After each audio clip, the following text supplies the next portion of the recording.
Salut gang! Donc, je vous envoie une petite vidéo pour faire un retour et puis un résumé sur la cellule photoélectrique et sur la grille antidiffusante. Donc, en vue de vous préparer et pour l'examen.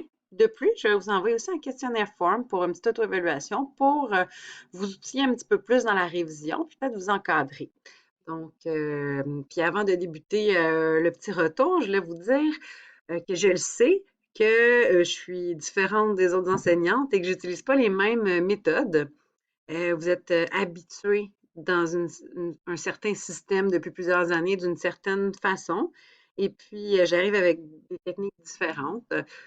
Mais même si parfois vous avez l'impression que c'est différent puis que vous apprenez peut-être pas autant que dans un système traditionnel, vous apprenez beaucoup et vous apprenez aussi beaucoup en profondeur. Donc, je l'ai dit, je sais plusieurs fois en classe, mais pour l'instant, vous ne me croyez pas beaucoup. Ben, il va falloir peut-être me faire un peu confiance là-dessus euh, pour vous guider. Je vous assure que vous apprenez et que vous apprenez pour toute la vie et que c'est ça qui va vraiment vous aider à l'examen final, en fait, tous vos examens dans votre carrière et à l'examen de l'ordre. Quand toutes les questions demandent du jugement et de l'adaptation, c'est là que ça va vous être le plus utile. Donc, c'est pas facile, des fois, l'apprentissage par problème. Je tiens à vous dire, par contre, que je vous ai pas toujours mis en APP, que j'ai utilisé beaucoup de traditionnels et de classes inversées. Mais vous avez peut-être oublié et que ça fait seulement 2 cours qu'on passe en APP, tel quel et puis de toute façon, on passait déjà 2 cours en traditionnel aussi sur la grille, en appareillage. Donc, moi, ce que je vous demande quand vous rentrez dans ma classe, c'est au lieu d'être passif et de recevoir, ce que je vous demande, c'est d'être actif. Actif cognitivement, actif physiquement. Ce que je demande, c'est des réflexions, des hypothèses. Ce que ça demande, c'est de l'autonomie, la responsabilité, c'est de l'engagement dans votre processus d'études, dans votre projet d'études, en fait. Et que moi, je suis le guide pour vous aider à vous poser les bonnes questions, à vous référer aux bonnes ressources, puis à faire des retours avec vous. C'est différent, mais ça fonctionne à 400. Aussi, quand vous arrivez au pied de la porte, en fait, il n'y a pas quelqu'un qui vous attend pour vous casser un bras pour vous rentrer dans ma classe. Donc, c'est votre choix de venir apprendre. En fait, c'est ce que vous faites quand vous entrez dans une classe, c'est que votre décision, c'est de venir apprendre. Et apprendre, ça demande d'être actif. Et être actif, ça demande beaucoup d'efforts. Et puis l'apprentissage et puis le temps qu'on passe là-dessus est plus long.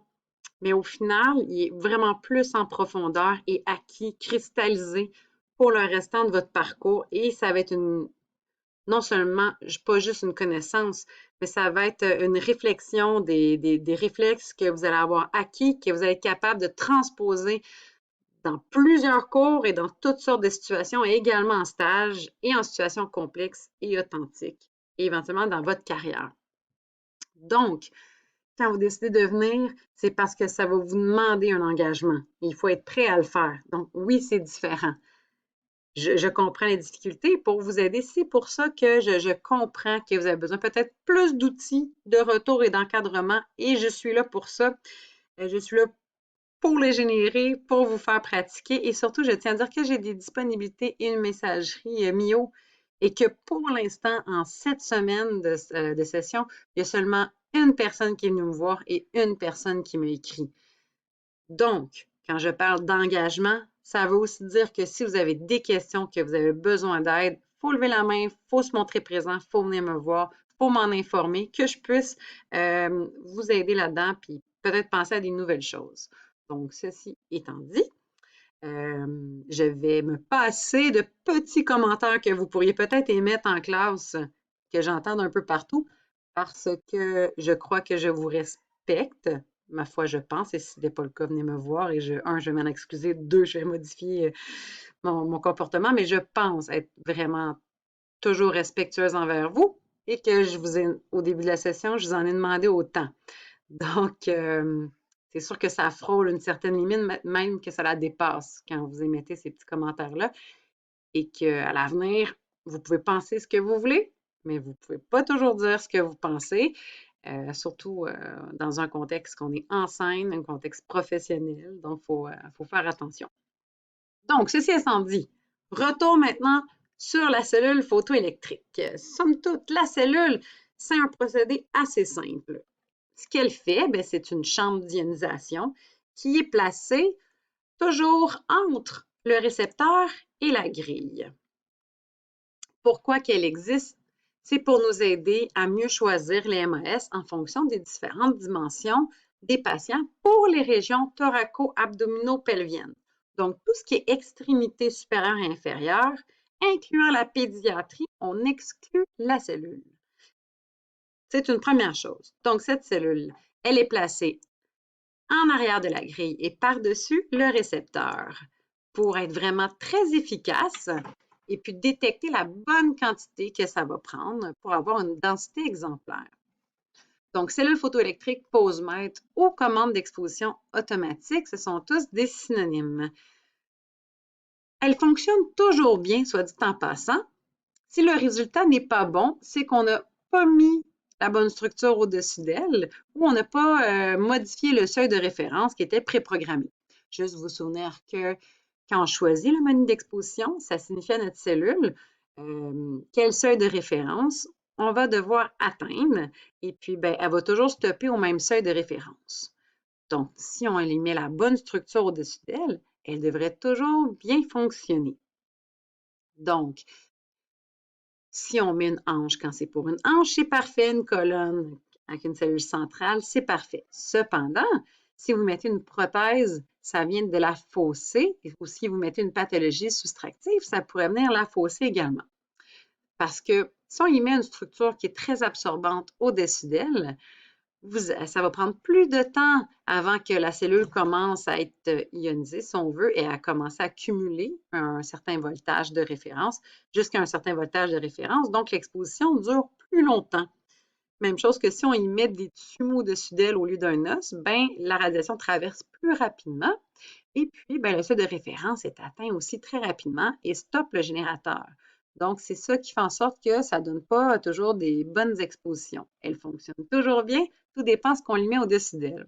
Aussi, si votre patient est plus grand ou plus petit que la norme standard, il faut penser qu'on peut modifier le seuil de référence, soit en l'augmentant le seuil de référence, donc ça va prolonger l'exposition, ou en le diminuant pour que ça soit plus court. Donc, toujours penser à tous ces petits critères-là quand on utilise la cellule. Si on n'est pas sûr de notre centrage, si on n'est pas sûr de la pathologie additive ou soustractive, on est mieux de sortir de la cellule, comme on dit, et de passer en mode manuel. Alors, parce que même si on est un petit peu mal centré, on peut avoir une belle image quand même et non une reprise due à une sous-exposition et du grain sur l'image. Donc, ça résume un petit peu son fonctionnement.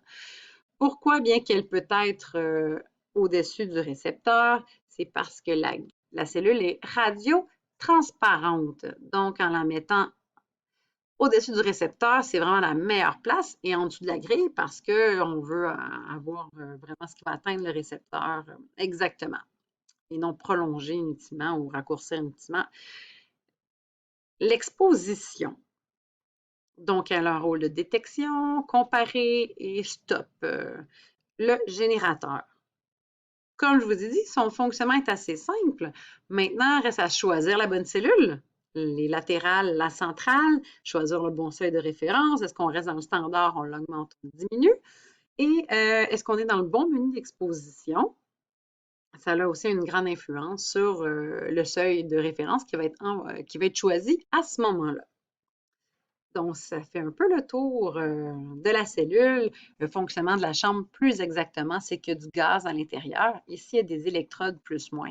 Et quand la radiation rentre en contact avec le gaz et ionise ce dernier et crée des ions positifs et négatifs. Puis ces derniers, les négatifs vont être attirés par l'électrode positif et les positifs attirés par l'électrode négatif et vont aller dans un condensateur qui va commencer à cumuler un voltage.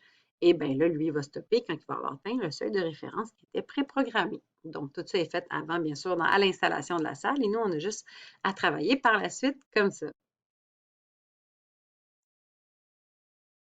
Maintenant, voyons un petit retour sur la grille antidiffusante. Donc, maintenant, vous connaissez bien son rôle. Le rôle de la grille antidiffusante, c'est d'arrêter la radiation diffusée d'empêcher, la radiation diffusée créée dans le patient d'atteindre le récepteur. Donc, elle est très utile.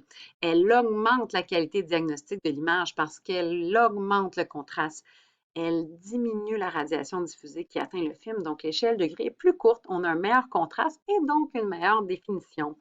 Par contre, la grille, elle a un coût, elle demande une augmentation de la dose au patient parce que son rôle est de stopper la radiation diffusée, bien sûr. Par contre, même dans le meilleur des mondes, le mieux centré possible et le rayon faisceau rayon X perpendiculaire au récepteur, elle va absorber minimalement 30 de la radiation primaire. Et plus on augmente sa capacité d'absorber la radiation diffusée, et plus elle va stopper également de radiation primaire.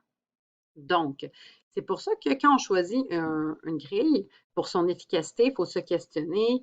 Oui, elle est très efficace, mais elle a un coût pour la dose. Est-ce que c'est nécessaire d'en choisir une aussi efficace? Pourrais-je en choisir une un peu moins efficace, qui donne un peu moins de dose? Donc, il faut se questionner beaucoup.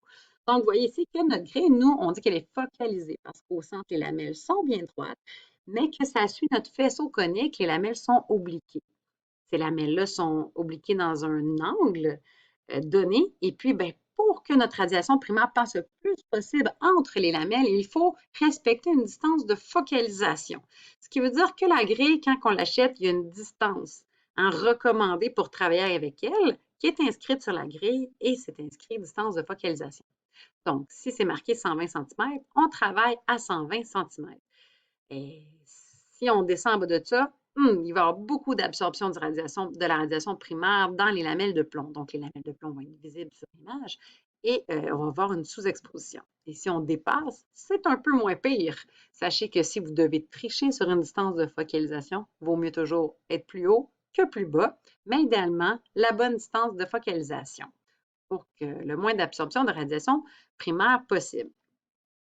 Donc, vous avez vu le concept à travers vos recherches en classe. C'est quoi un rapport ou un ratio d'une grille? C'est lui que nous, on regarde. Et le ratio, c'est la hauteur de la lamelle de plomb. Plus elle est haute et plus elle va absorber de radiation diffusée. Plus elle est petite, moins elle en absorbe. Donc, comme la radiation diffusée va dans tous les sens, plus la lamelle est longue, plus qu'elle va être absorbée. Mais en même temps, plus qu'elle absorbe aussi la radiation primaire. Donc, ça, c'est une chose et c'est le premier facteur que nous, on regarde. Une R16 pour 1, c'est la plus haute, ça l'absorbe vraiment bien la radiation diffusée. Une R5, ça l'absorbe moins. Donc, on va les utiliser selon ce qu'on fait comme radiographie et où on est dans l'hôpital. Il y a également, ça, c'est quelques rapports de grille qui existent, de 5 pour 1, 8 pour 1, 10 pour 1, 12 pour 1, 16 pour 1. Ça vous donne un niveau des ratios. Donc, il y a également le pas. Le pas, on peut généraliser en disant que c'est l'épaisseur de la lamelle de plomb.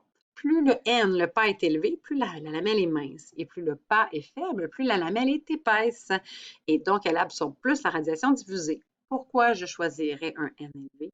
Ben, c'est pour que mes lamelles de plomb soient moins visibles sur mon image.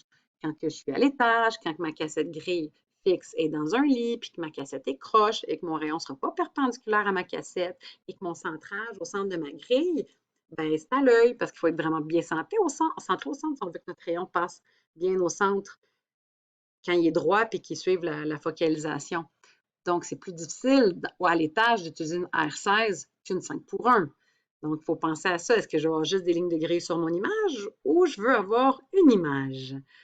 Donc, ça, c'était le pas. L'angle limite, ça vient avec la distance de focalisation. Un ne va pas sans l'autre.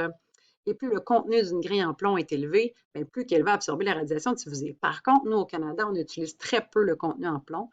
Sur les grilles américaines, vous allez voir, il est indiqué en grammes par centimètre carré, mais nous, on l'utilise plus ou moins. Mais plus que du plomb, plus qu'elle absorbe et plus qu'elle est lourde aussi.